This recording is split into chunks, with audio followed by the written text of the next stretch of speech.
Welcome to the podcast, everyone. Mondo Gonzales here in studio with a great friend, Bill Salus. And we're going to be looking at what has been happening, certainly in the Middle East, specifically Israel. As you all know, October 7th, a war started. And one of the things that Bill did, he wrote a great article for our magazine, the February 2024 magazine, where he looked at things, at the events in 2023, and also kind of gave some information at what he thought could happen in 2024. So Bill, welcome. Yes, exactly. And centered in the Middle East primarily. We took a look at what happened last year in 2023 and projected, well, what then could that platform and spring into in 2024. Yeah, and what you're saying, Bill, too, is that there's so many passages of Scripture that you've been writing about and that speak about, again, these scenarios that are happening, which again could happen. Nobody's saying this will happen. But the other thing too is that when people look out and they wonder, Israel is at the center of everything, and I want to talk about that for a moment because as we get to the end of the age, God keeps Israel at the center of world events. And we know that in the tribulation, it's Jeremiah 30, verse 7, it's a time of Jacob's trouble. So let's talk about that. Why does God keep Israel centered? Well, one of the primary reasons in the end times is God has big plans for little Israel. And we find that in Ezekiel, the prophecies of Ezekiel 38 and 39, one of the marquee events of the end times. Of course, the regathering of Israel in 1948 was sort of the start of the bookends. Israel's back in the land, fulfilling the ability to fulfill end times prophecies. That's when many of us believe was the sign of the end times clock, the hourglass turning over and the end times starting, the end times clock ticking.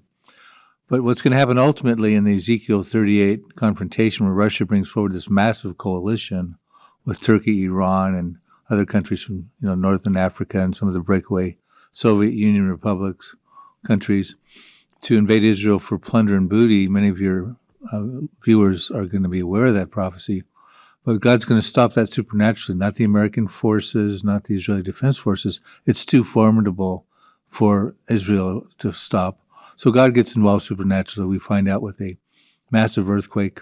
There'll be hysteria, friendly, every man's sword will be against his brother. We find flooding hailstones, flooding rains, great hailstones, fire and brimstone, etc.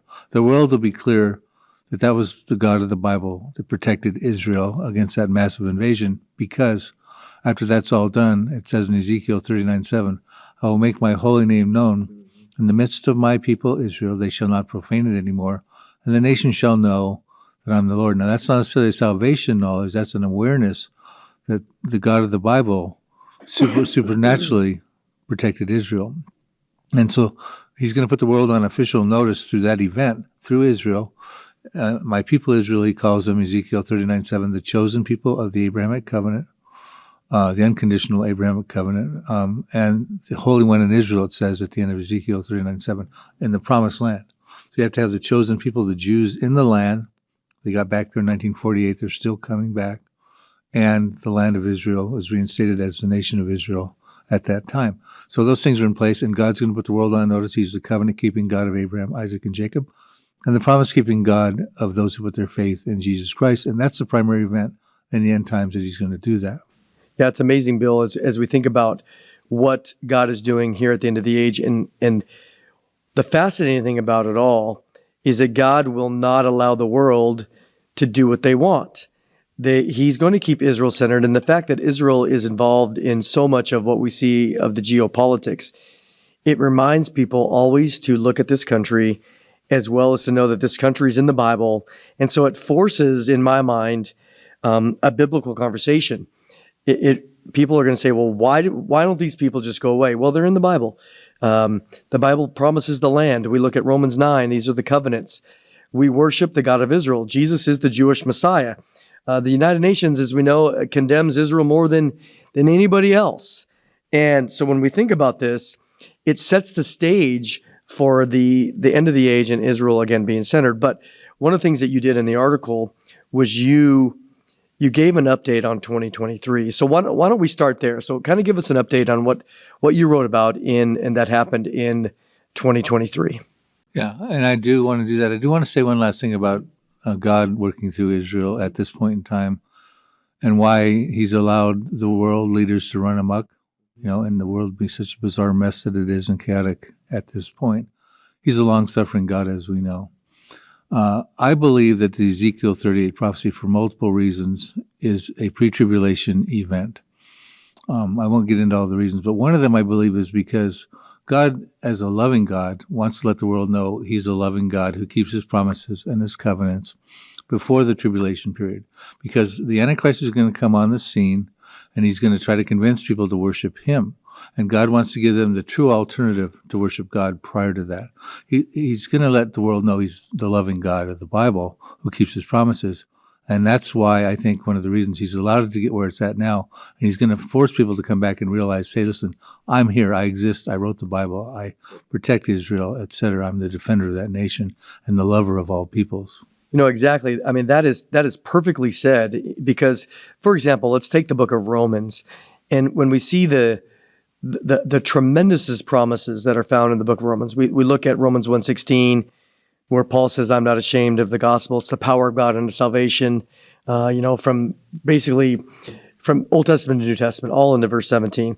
And then he begins to share these rich promises of the gospel itself, that everybody's condemned in Romans 3, we're saved by faith in Romans 4, and we're justified and we are exempted from God's wrath in Romans 5:9. And so you have these rich things. Well, when you get to Romans 8, we have this big crescendo of the gospel. And Romans 8:1, there's no condemnation for those who are in Christ. You get to the end of Romans and he says, what will separate us from the love of Christ? And then the question comes up in people's mind is that, well, if that's so amazing, what about Israel? Where does Israel fit in? If the promises of God are so true, then what about Israel? And that is a great question. And it reminds us, because Paul then goes into Romans 9, 10, and 11, where he begins to answer how God has fulfilled his promises in the current age to the people of Israel. But it also brings up to the bigger picture, will God keep his promises to national Israel? Because we know that the Jewish people of the first centuries, again, the first believers were Jewish, and they were incorporated in what we know as the church. But what about national Israel? Is God going to keep his promises that we have in the Old Testament? And so we know that here we are at the end of the age. It does make that happen. And so as we think about that, let's transition a little bit to some of the players, because in 2023, Bill, I mean, again, God's keeping Israel at the center. He's going to keep his promises, but there's so many players involved. We have Hezbollah in the north, Syria in the northeast, even Jordan to the east. Egypt's kind of hanging out down in the southwest. And of course, as we know, we have Gaza. Those are the immediate neighbors. And then, of course, we have Iran and others around. So let's talk about that. And let's talk about some of the big events that happened with these players in 2023. Well, let's start with the elephant in the room, and that's Iran. And we want to invite the viewers to stay tuned, because we're going to get into some scenarios that you and I talked about after we set the stage of what happened in the past years. We look forward into this new year that I think are really very prophetic, dealing with multiple prophecies that seem to be aligning presently as the stage has been set in this 2023, this past year. So we certainly want you guys to stick around for that segment, because Mondo and I had some backstage conversations that were really quite interesting. Even I found them very interesting with respects to your spin on a couple of things that I was talking about. But back to 2023 with Iran. A lot of things happened with Iran. Of course, they strengthened their relationship with Hezbollah, Hamas, of course. A lot of the Hamas leaders and some of their troops trained in Iran before October 7th. We find that out from the New York Times. Even though Iran tries to deny their involvement in the massacre on October 7th, we realize otherwise. With Syria as well, they got involved with moving more and more missiles into Hezbollah's hands, into the Houthis' hands. Of course, the Houthis down below by Yemen have been using those missiles from Iran that they got in 2023 to choke off commerce on the Red Sea. Of course, the United States has gotten involved with a coalition, namely Britain, but there's some other countries too who at this point are trying to stay somewhat anonymous, some of them, to try to stop the Houthi advances. Syria, the chemical weapons. Also, they were trying to move some of the chemical weapons from Syria into Hezbollah's hands. Very dangerous because Hezbollah has continued to increase its arsenal with some precision-guided missiles, probably about 150,000 missiles pointed at Israel. So we saw that they strengthened their relationship with their proxies, but they also strengthened their relationships with Russia and Turkey and the members of Ezekiel 38, another meeting I think it was around the summer of last year with those countries. They had several prior after the conclusion of the Syrian Revolution. Those countries, Russia, Turkey, and Iran, wanted to kind of navigate through what the future of Syria would look like with respect to their interest involved in Syria as well. They got relationships they established with Saudi Arabia. China brokered a deal early in 2023. So all of a sudden Saudi Arabia is getting concerned that maybe they need to start making amends with Iran so they don't get nuked when Iran gets its nuclear program, which, by the way, since the disbanding of the JCPOA, which was put in 2015, Trump withdrew in May of 2018. We find out, I think it was in, I got it written right here, in October, we find out of last year, 2023, Iran was noted to have over 22 times the allowable amount of enriched uranium. A lot of that was up to 60% purity, which is just a stone's throw away from 90%. Matter of fact, we believe at this point Iran could literally have 3 to 5 explosion-ready nuclear weapons. They cut off inspections, I think it was September of last year, from the IAEA, so we don't really know. We don't know if they've got delivery mechanisms to deliver those. They came out and said they have a hypersonic missile last year that could reach Israel in 400 seconds and carry a nuclear warhead and a hypersonic nuclear weapon. Hypersonic ballistic missile can travel 5 times the speed of sound. 400 seconds is 6.66 minutes. So they've strengthened these relationships even with the United Arab Emirates, UAE, who's part of the Abraham Accords. They were meeting with Iran delegations at the end of last year, trying to hedge their bets, too. Even though they're part of the Abraham Accords, we want to make sure we're still friends with Iran. Matter of fact, I'll shoot forward into the present. UAE has recently come out and said they're going to restrict the United States from using some of their bases to, attack Iranian interests because they don't want to upset Iran. That's in 2024. We're still back in 2023. So Iran has gotten, and they also strengthened their relationship with Russia. I put in the article, they were supplying Russia with lots of drones to fight in Ukraine. I mean, that's really a good point, because when you think about the drones, what I find fascinating here is that Russia, this greatest superpower, I mean, it is a superpower, no doubt. They have really the most nuclear weapons of really anybody in the world. But yet, why is it that they're buying these drones from the country of Iran? So Iran is supplying them these drones, which shows you that Russia doesn't have the capability to at least manufacture them in their own way. And so they're going to Iran, again, the superpower is going to Iran to buy these drones. But the other thing that comes up too is, again, Israel's a very powerful military, but what people need to know is that Iran is an extremely powerful military. They have a great infrastructure. Their entire, a lot of their money is geared towards it. But at the end of the day, do we know if they have a nuke? They could at this point.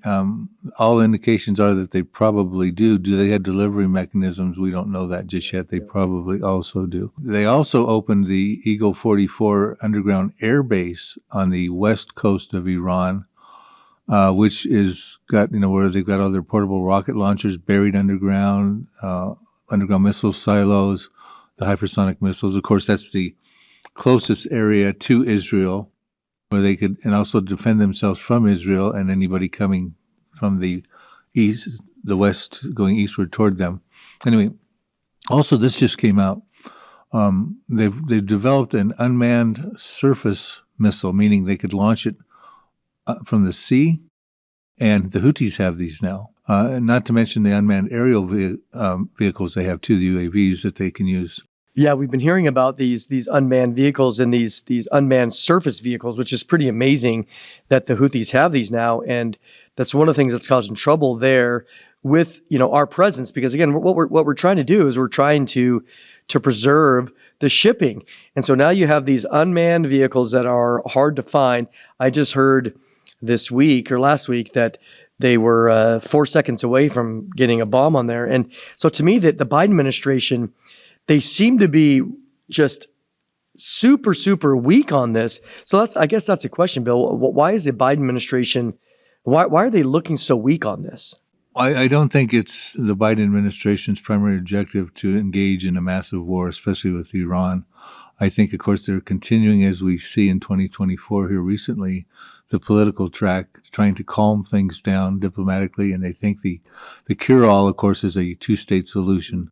Get Israel to comply, give the Palestinians some territory, etc. That would help them normalize relationships with Saudi Arabia, and everything could be hunky-dory and kumbaya. There are the UK and the USA are taking some attacks on the Houthis, some of the cities in the Yemen area, Port City recently. So they are getting a little more aggressive. But you're right, the commerce, roughly about 12% of natural gas and grains and electronics and things come through that Arabian Peninsula there. And big shipping companies like BP and whatnot have stopped shipping through there. That's, of course, why we're getting involved from a commercial perspective, so that the world economies can, and especially American economy in an election year, can still do well. So I think it's more economically driven than it is protective of Israel, and we see that more and more now as the Biden administration starts seeming to put more pressure on Benjamin Netanyahu and Israel to cease fire, to stop going down deep into the Gaza, the Rafah crossing, etc. A two-state solution. Matter of fact, as we sit here today, the Biden administration is talking about putting together with the Arab states a firm plan, they say, to have a two-state solution. He's also threatening to cut back some of the military aid from the United States to Israel, and kind of trying to box in Benjamin Netanyahu, coerce him into complying, under the impression that that's going to solve all the problems. It's interesting, Bill, because I think we're pretty intelligent, and we look around and we look at what the Biden administration is doing, and it's like they're blinded. Have they not read the charter? Do they not know, in trying to force Netanyahu or put pressure on Netanyahu to do these things and to negotiate with these people? I mean, all the billions of dollars that have gone in to the Gaza Strip, and as we know, a lot of the Hamas leaders are wealthy. They're living in Qatar and in these high rises, but yet the Biden administration forgets all this stuff. It's like they're blind. I mean, they could have used all that money to build condos and have vacations and everything else. So to me, I look at the Biden administration and I wonder if they're blinded or if they're just simply foolish. The Biden administration only needs to look back in 2000 at the Camp David summit with Clinton, 2005 through 2007 with Bush, 2014 with John Kerry, Secretary of State with the Obama administration. Every time, even Trump tried it a little bit with it too, but of course he didn't try it at the level that these other guys did. It always failed. There's no way that that's going to work, and it's not biblically endorsed. And we're going to talk in the latter segment about how militarily the end of the Arab-Israeli conflict is going to be resolved, not politically brokered. As we move forward and we talk about last year, one of the big deals last year was Hezbollah. Hezbollah started to engage shortly after the October 7th massacre with Israel. Now, they've got about 150,000 missiles, and they've literally launched several thousand since October 7th, around that time. October 10th, I think they started at Israel. But they've been predominantly, they're less advanced missiles. A lot of them have fallen indiscriminately in fields, have been taken out by the Iron Dome. They have caused some problems for Israel. They've killed some people, etc. But I'm going to read the reasons why they haven't gone full throttle yet, because I think it's a layered campaign that Iran's got going in phase 2 would involve Hezbollah throwing their firepower. Because last year, Israel prepared, May of 2022, Israel did a Chariots of Fire military drill, a big exercise preparing for a multi-front war with Iran, Hezbollah, Syria, Houthis, Shiite militias in Iraq, and they prepared for massive thousands of missiles. They said 6,000 missiles a day the first couple of days, 2,000 effective missiles in the phase 2, all kinds of casualties inside of Israel. They were preparing for that even back in May of 2022. That has not happened yet on the level that it could, that Israel was preparing for. And what has happened is Israel's got evacuees from the northern part of Israel. Roughly about 80,000 people are living in hotels now for the last 4 months. And I've got these bullet points of why I think Iran is basically allowing Hezbollah to just sort of play on a simple level, like a crosstown conflict rather than a massive engagement. Remember in 2006, the summer of 2006, a 34-day conflict, Hezbollah launched 4,000 missiles into northern Israel and kept most of the residents of northern Israel in bomb shelters for 34 days. They haven't even started on that level yet in Israel, although the evacuations, of course, have happened. And Israel, by the way, is saying they're going to have to take out Hezbollah and move them back further so that Israel can start bringing the evacuees back into their hometown. Yeah, I mean, this is exactly right, because the Litani River is very important. And they don't want what happened in the south, where they were able to break through the wall. They went in and they attacked all the very clear and adjacent cities. Well, in the north, the Litani River, from the border of Israel, it can be as short as 2 miles. And so there's thousands and thousands, tens of thousands of people that have evacuated up there. And because if they were able to cross and get over the border, they'll have another slaughter in all these cities. So they've evacuated most of those cities. And again, they don't want a repeat of what has happened in the south. So what I write in the article about why Hezbollah may not be involved on the level as of yet, commanded by Iran to go full throttle, I write these things. One, the goal could be to spread the IDF thin by diverting troops and important military resources from Israel's north down into the Gaza. We're seeing that happen, although Israel is deployed strongly in the north. But they are being depleted down there. Deplete some of Israel's missile defense systems, namely the Iron Dome. And of course, if America starts cutting back on some of the aid, that's going to make it even harder. Exactly. I think that's something that we need to mention, because what the Biden administration, again, has been doing is, again, threatening to reduce the resupply of the Iron Dome, the David Sling. They have all these other mechanisms of defense. And so if they don't get resupplied, well, they're not going to be ready for when the real Hezbollah attack comes, which, again, they'll launch tens of thousands of missiles.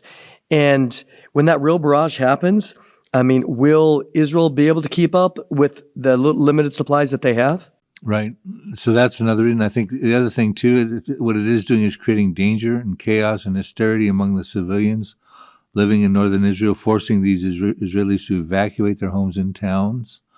What that does is it renders them unavailable as combatants should Hezbollah initiate a ground war with hand-to-hand and house-to-house fighting. It makes them a refugee burden on the Israeli government and society. And all tourism has currently ceased in northern Israel, devastating the economy. So it's got economic impacts as well. Also, it provides more time for the international community and the Muslim nations within it to further unite in a propaganda media war against Israel. And that's playing totally to Iran's favor at this point in time. We're seeing not only the Arab countries, but the international community as well as meddling on Israel and how they should fight in this war. And then lastly, I wrote, it also gives Iran more time to arm their hypersonic ballistic missiles with nuclear weapons that are probably already in their arsenal.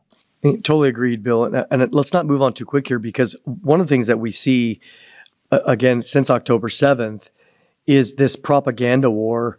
And Israel's defending itself. They're going in. They're going to clean out Gaza. But what did we see? I mean, I always thought and knew that anti-Semitism was still around. But after October 7th, to see all these pro-Hamas protests in London and in Paris and all these other places, even around the United States, I was shocked that this anti-Semitism was there, and this gave it an opportunity to bubble up. And so when we think about that, as we move forward, every time Israel, every day that this goes on, Israel is losing the propaganda war, because they're going in there, they're cleaning house, and the world is against them. And so as we continue to watch this, Israel's continuing to be isolated. They're just going to continue to be isolated every day that this goes on. And we're hearing this could go on for several more months or even another year. And so in that, the isolation of Israel is continuing. The propaganda is going to continue. I mean, that really is one of the key things I see right now. Right. And even, unfortunately, the Biden administration is contributing greatly to that propaganda war. I mean, I won't mention the words, but because of the frustration President Biden's had with Netanyahu, he's called him a blankety blank. He just can't get Benjamin Netanyahu to comply with his two-state aspiration. And what is this two-state supposed to bring? They think it'll normalize relationships with Saudi Arabia. And the Arab world. Well, that would take you back to the Arab Peace Initiative, which is the prerequisite for any relationships with Saudi Arabia. And that involves several things. One is give back land for peace, land that Israel acquired in 1967, and also as if Saudi Arabia, they said, well, what you'll get in return, Israel, give us land and for peace for a Palestinian state. What you'll get in return is the Arab countries will start to normalize relationships with you, as if Saudi Arabia can control all the Muslim hatred throughout all those nations. They've got no guarantee that they can offer that. Exactly. I don't think there's any way that Saudi Arabia is going to convince Hamas to change their charters and to change this hatred. I mean, their very existence, their very identity is geared towards removing Israel from the river to the sea. They can't ever change that. If they ever do, their entire identity will be misplaced. And I mean, Israel learned a lot from 2005, leaving there. Now, what do you have? You have 400 kilometers worth of tunnels all through the Gaza Strip, and some of them are going into Egypt. And I mean, that really is an amazing thing to see, that some of them are going into Egypt, and which means a lot of material and contraband are coming from the Egyptian area. And so will they be able to convince, will Saudi Arabia or even these other, if we had this new accords, will they be able to convince the Palestinians? I don't think so. Yeah, and you mentioned Egypt. I want to spin there in a moment. But like you're saying, you cannot convince all the Muslims who hate Israel to be their friends overnight. The 45-year anniversary of the Iranian Revolution in 1979 was recently celebrated in a parade with chants to death to America and death to Israel. I mean, you don't change that disposition in that region over there. It's an ancient hatred that goes back from time immemorial that is now embraced in a religion of violence called Islam. Egypt and Jordan, right after October 7th, shortly thereafter, both of those countries who have fragile peace treaties with Israel sided with Hamas. Basically, it's the occupation of Israel, they call it, that is the real culprit and the real problem. And now that we see that Israel is moving its way down, and by the way, both countries, let me start with this one. Now that Israel is moving down into the Rafah crossing, the Rafah take the battle down there, where a lot of those Palestinians have had to leave parts of northern Gaza to move down there. There's over 1 million people now in that area huddled down there. The Biden administration, everybody's going, don't go in there, have a ceasefire, etc. Egypt, meanwhile, has said they built high walls. They got 40 tanks there. They're going to have. They're saying, okay, don't let these refugees come into our country. We're going to put them in an internment type camp. We're not going to call it a refugee camp because that's more permanent. But the moment they start coming in and infiltrating our country, the peace treaty that we have with Israel could be suspended. And Jordan is saying the same thing. We do not want them in our country as well. So these Palestinians are being forced into exile. Mm-hmm. They got nowhere to go. And so now the burden becomes Israel's burden, and Israel can't, they're fighting some kind of a sanitary war that the world's trying to dictate. Israel can't do that.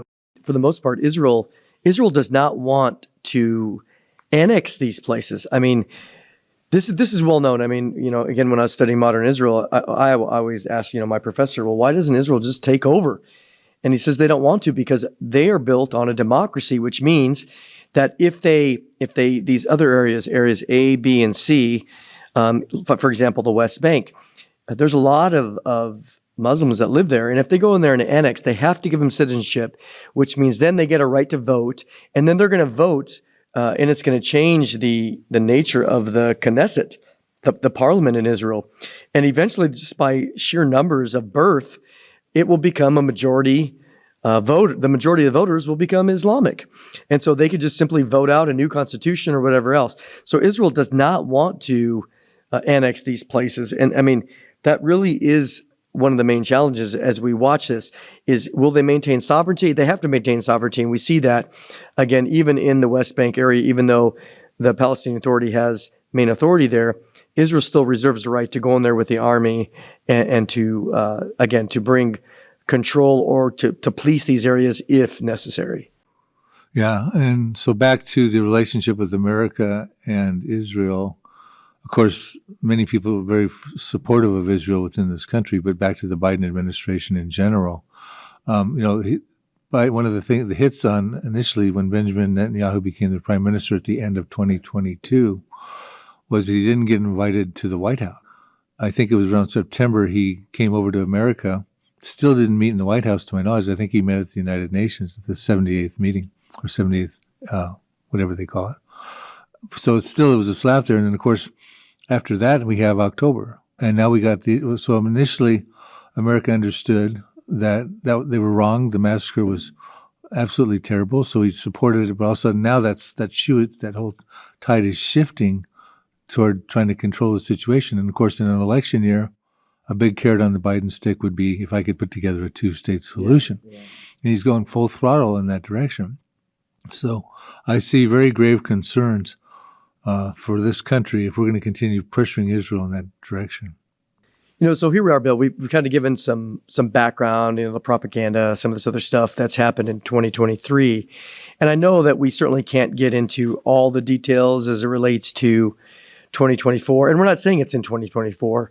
We're saying that these could possibly happen. So, again, can't get into every last detail, every verse, but kind of give us a summary of where we can go here for 2024.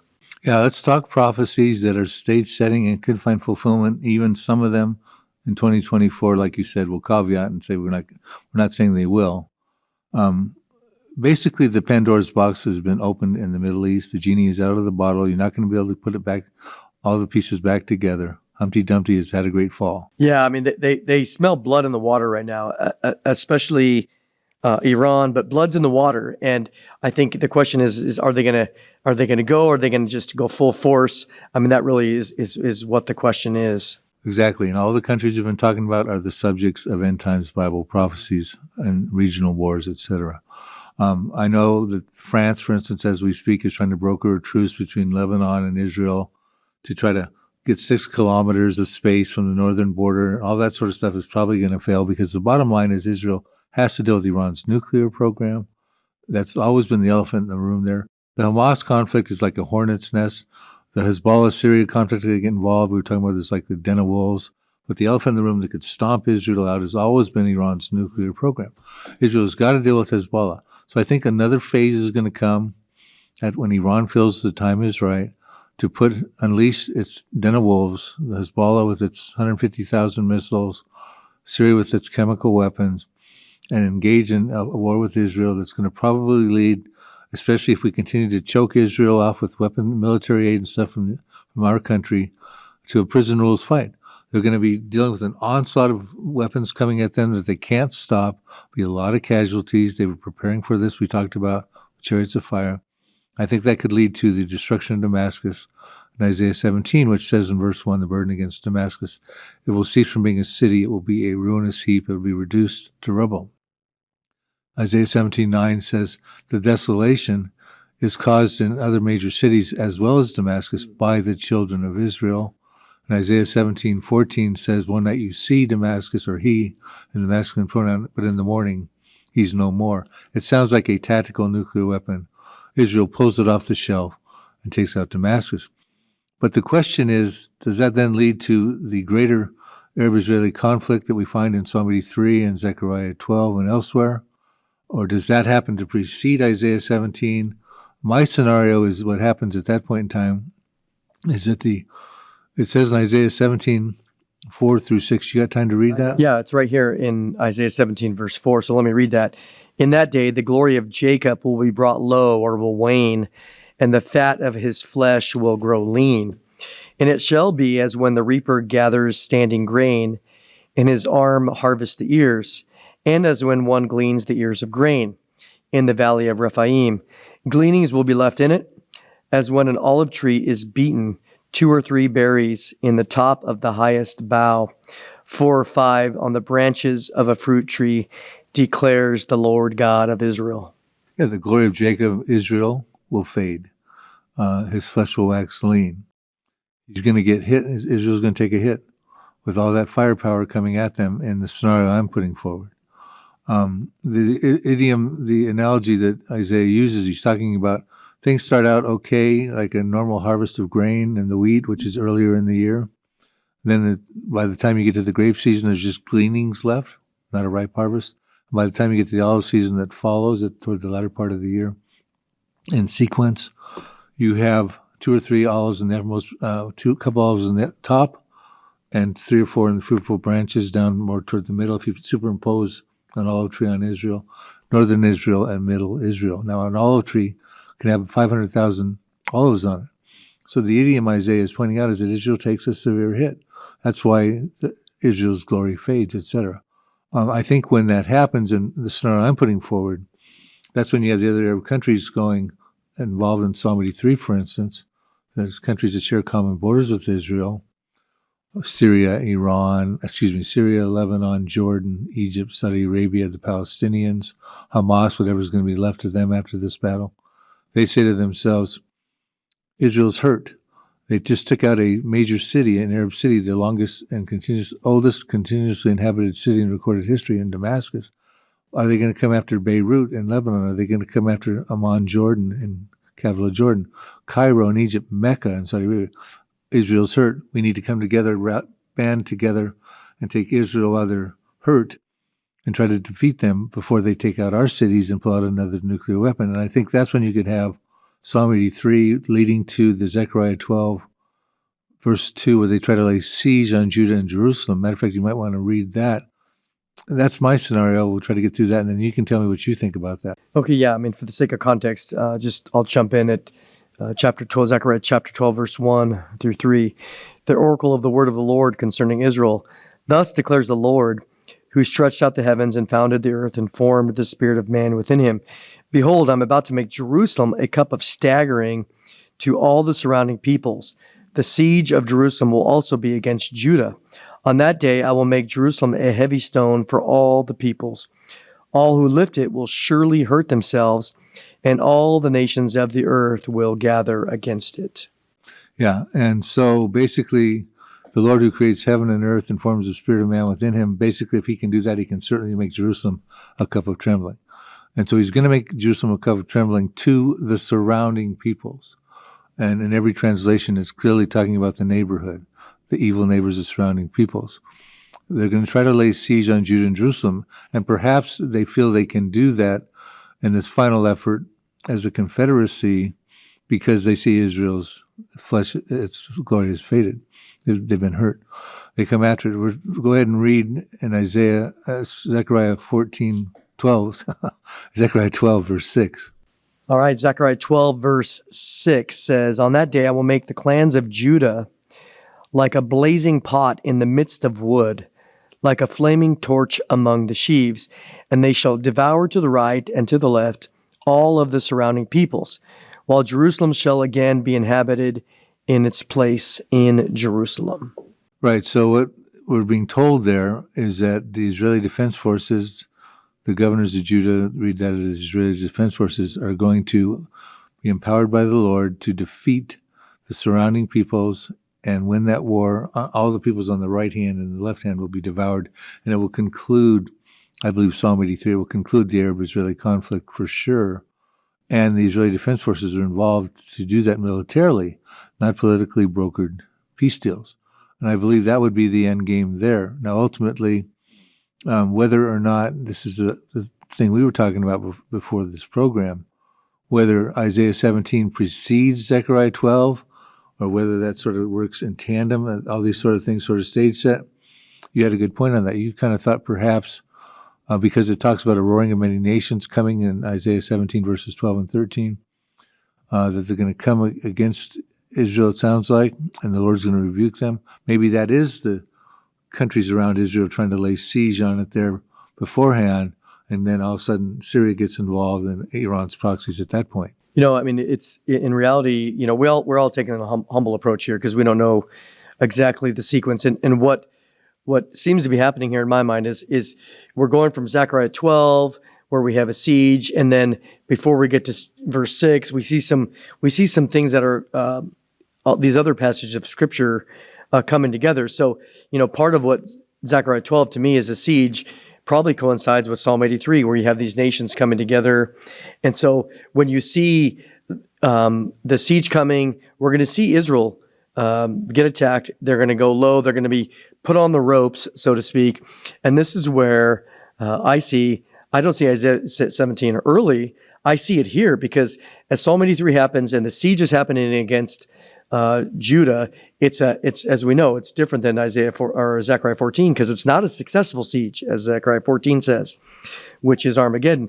But here you do have a siege. Well, where does Isaiah 17 come in? That the glory of Jacob will wax lean or grow lean, the fat of Jacob. I think that's what's happening there. And so when you see that aspect of Isaiah 17 being squeezed into this, they're up against the ropes. I mean, they are at the last moment. And so what do? Well, Isaiah 17 says, in my mind, Damascus is destroyed. So they launch a nuclear weapon. They have no other choice. They're up, the backs against the wall. Jerusalem, Judah is about ready to be lost. It hasn't been lost yet in that siege. They launch a weapon. It takes out Isaiah 17, and maybe with some coalition factors, they send a rocket over to, as Jeremiah 49 says, the area of Elam, which then what happens? Now everybody's put on notice. Damascus is gone. Maybe Ammon Jordan is gone. And now Elam has been attacked. And so you have this calm, this moment of calm where now everybody stops. Who is next? Yeah, and you're talking, when you talk about Iran, of course, Iran's a subject of dual prophecies in the end times. Ezekiel 38, of course, they're listed as Persia, which is separate than Jeremiah chapter 49, verses 34 through 39, as Elam. Elam hugs the Persian Gulf side over there. Exactly. Persia's primarily the rest of Iran. And it says the Lord will break the bow of Elam at the foremost of their might. So in other words, when Iran probably gets to the point where they got a nuclear weapon loaded on a warhead, God's not going to allow that to happen because, like we talked about earlier in the program, God's going to make his holy name known in the midst of his people Israel. It has to be in Israel. Iran can't take it off the map like it wants to do. And so, yeah, I mean, after this Psalm 83, Isaiah 17, all this happens, then Iran hasn't been annihilated yet. This isn't Ezekiel 38, but they all kind of pause, and then, however long it takes, they do a regrouping. I believe so. The other thing you talk about the nations, let's talk about Jordan and Egypt for a minute because they got the fragile peace treaties with Israel. Somehow the surrounding peoples, they're involved in Psalm 83 under the banner of Moab and Ammon, Edom, that would represent Jordan and by the ancient names, northern Ammon, central Moab, Edom, southern. And then Egypt seems to be involved under the banner of the Hagarenes in Psalm 83. But they're all the surrounding peoples that seem to lay siege on Judah and Jerusalem in Zechariah 12, verse 2. Now, Jordan, if you go to Jeremiah 49, verse 2, I'll talk about it while you're going there. I think what's interesting is that Jordan does seem to be the next one to take a hit. It looks like Israel's not stopping with Damascus, because we'll go back to Syria in a moment. Now, remember that Ammon Jordan, which is what we're talking about, there's the capital of Jordan. We just saw the capital of Syria, Isaiah 17 being ceased to being a city, probably a nuclear warhead at that point. All of a sudden, not too far away is Ammon Jordan, and that becomes a desolate mound. And Israel takes possession of its inheritance, which that's part of the promised land from the river of Egypt all the way through to the river Euphrates, courses through Iraq and Syria today. So we see that Jordan becomes the next part of this, and that has not found fulfillment yet. And that certainly does not include the peace treaty with Israel at that point. It's for some reason that peace treaty is gone as per that prophecy. But when you talk about Syria, go ahead and read Jeremiah 49, 23 through 27. Concerning Damascus, Hamath and Arpad are confounded, for they have heard bad news. They melt in fear. They are troubled like the sea that cannot be quiet. Damascus has become feeble. She turned to flee, and panic seized her. Anguish and sorrows have taken hold of her, as of a woman in labor. How is the famous city not forsaken, the city of my joy? Therefore her young men shall fall in her squares, and all her soldiers shall be destroyed in that day, declares the Lord of hosts. And I will kindle a fire in the wall of Damascus, and it shall devour the strongholds of Ben-Hadad. Yeah, in my estimation, that's another unfulfilled prophecy. I believe it's a different camera angle on Isaiah 17 with a little few more details. Hamath and Arpad are ancient cities that are probably modern-day Aleppo and the Homs and Hama area. Israel is there's trouble on the sea, it cannot be quieted. If we take that literally, perhaps the Mediterranean Sea, where Israel has Dolphin-class submarines that have the potential of launching nuclear weapons into Syria. There's trouble on the sea. Well, something happens. She fears. She becomes like a woman in labor in Damascus. And civilians are being killed and soldiers are being killed, as you read that. But he goes on and asks a rhetorical question. Why is the city of praise not deserted? Well, if they're laying siege on Judah and Jerusalem, the city of praise, God's praise, is Jerusalem. So in other words, they're unsuccessful. They're trying to lay siege on Judah and Jerusalem. And in turn, Jerusalem does not get deserted, but Damascus gets destroyed. So I see that as a possible camera angle on that destruction as well. Now read the first verse, and I'm going to talk about the next verses in a summary, and then I'll have you read verses 16 through 18. But verse 1 first. All right, Isaiah 19, verse 1 and 2. An oracle concerning Egypt. Behold, the Lord is riding on a swift cloud and comes to Egypt. And the idols of Egypt will tremble at his presence, and the hearts of the Egyptians will melt within them. And I will stir up Egyptians against Egyptians, and they will fight, each against another, and each against his neighbor, city against city, kingdom against kingdom. And the spirit of the Egyptians within them will be emptied out, and I will confound their counsel. Yeah, so the Lord's going to fly into Egypt on a swift cloud, meaning when he does judge Egypt in this judgment, it will be swift. All the things are going to happen. And one of the first things that happen is brother's going to come against brother, Egyptian against Egyptian, neighbors against neighbors, civil strife, city against city, kingdom against kingdom. That's a regional conflict. And as we go through the next verses, we don't know why the Lord's flying in there yet. We go through the next verses, we find out that Egypt's entire economy, all their political leaders, everybody's confounded. Their economy entirely collapses. The textile industry, the fishing industry, all happening rapidly. We don't know why. Now I want you to read verses 16 through 18. All right, 16 through 18 of Isaiah 19. In that day, the Egyptians will be like women and tremble with fear before the hand that the Lord of hosts shakes over them. And the land of Judah will become a terror to the Egyptians. Everyone to whom it is mentioned will fear because of the purpose that the Lord of hosts has purposed against them. In that day, there will be 5 cities in the land of Egypt that will speak the language of Canaan and swear allegiance to the Lord of hosts. One of these will be called the city of destruction. So it talks about Egypt becoming fearful like a woman. Well, that's the same thing that Jeremiah 49 talked about with Syria. And we're talking about why is this burden coming against Egypt? Why are they fearful like a woman? There's terror in the land of Judah. Well, where are the surrounding peoples trying to lay siege? On Judah and Jerusalem.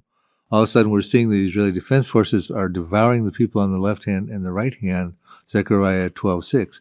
Egypt is fearful like a woman in labor. The Lord is already coming in and leveling the playing field, destroying Egypt's economy, etc., and a swift cloud judgment over Egypt. And so we see, it says in that day, 5 cities will speak the language of Canaan. Well, in Jeremiah 49, we talked about Israel taking over Jordan. We talk about now, it looks like Israel's going to take over because the language of Canaan is Hebrew. Sounds like as a result of Isaiah 19, they're going to take over 5 cities in the land of Egypt too, which would still be between the river of Nile, or the big river of Egypt, probably the Nile, the river Euphrates, part of the Promised Land. And one of them is called the city of destruction, hinting to the fact that probably Israel took them to task like they took Amman, Jordan, and Damascus to task. You know, I mean, oftentimes, Bill, we talk about the destruction of Damascus, but it seems that the scenario is much wider than that, where they again, Isaiah 17, they launched something on Damascus, but you have Elam, Jeremiah 49, and we've talked about these other passages as it relates to Amman, Jordan. So it could be a lot wider than that. I mean, again, everybody says Isaiah 17, but it could be very, very, very different in what ultimately puts these nations on notice, which causes them to pause a little bit. So, I mean, as we wrap it up here, October 7th, we've entered into most likely what we think is a point of no return. Now that Israel cannot ever allow Hamas to be back. They're going to resist international pressure. They have to. There is no partner for peace here. So, as we kind of wrap it up here, any final thoughts you might have? I concur. We talked about how can you put the genie back in the bottle? I mean, I don't think so. I mean, Israel has got to get those evacuated people back into the northern part of the country, and they will not do that as long as Hezbollah can do a comparable, if not worse, massacre like Hamas did. And, Hezbollah is ready, willing, and able to, with much more firepower to do that. I think Israel knows they've got to take out Iran's nuclear program. They've got to take out Iran's proxies, Hezbollah and Syria, and their chemical weapons. How they take them out probably has prophetic implications, and probably the destruction of Damascus. Well, everyone, thanks for listening today. I mean, Bill Salus and I are here, and we're going to be. Our goal is we're trying to keep people informed, no doubt, and there's a lot going on. Bill, as you know, as it relates to the things in the Middle East, we are past the point of no return. And, as we do this, we're trying to keep people informed because why? Prophecy is being fulfilled. And this shows us that the scripture is true. It's giving us these broad scopes. There's a lot of details, which certainly in hindsight, prophecy is 2020. But if you've not put your faith and trust in Jesus, I mean, that's ultimately why we're here. We want to see people saved. We want to see people come to know the gospel, which again comes from the word of God, which, as we know, God gave prophecy to show us that this book is from him.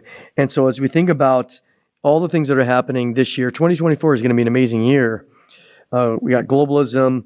We got the digital society, increased immorality. We got all these threats from around the world, World War III maybe, religions, etc. All these things are happening, all these convergence things.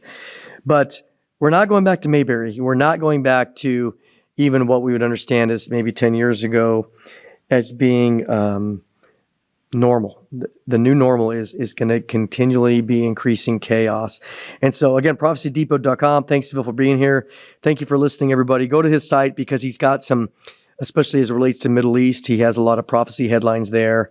And so thanks for listening as always. Thanks for your prayers and support for our ministry. This podcast is very specific, but you can also go to prophecywatchers.com and see all the other ways. Make sure to get our app. Man, we're on Roku, television programs. All of our programs are very different. And so take a look, prophecywatchers.com. We'll see you next time. Greetings from the Prophecy Watchers podcast. I'm Karen, and I have a great suggestion that will put you on the path to be a Bible prophecy expert. Have you heard about our monthly magazine, The Prophecy Watcher?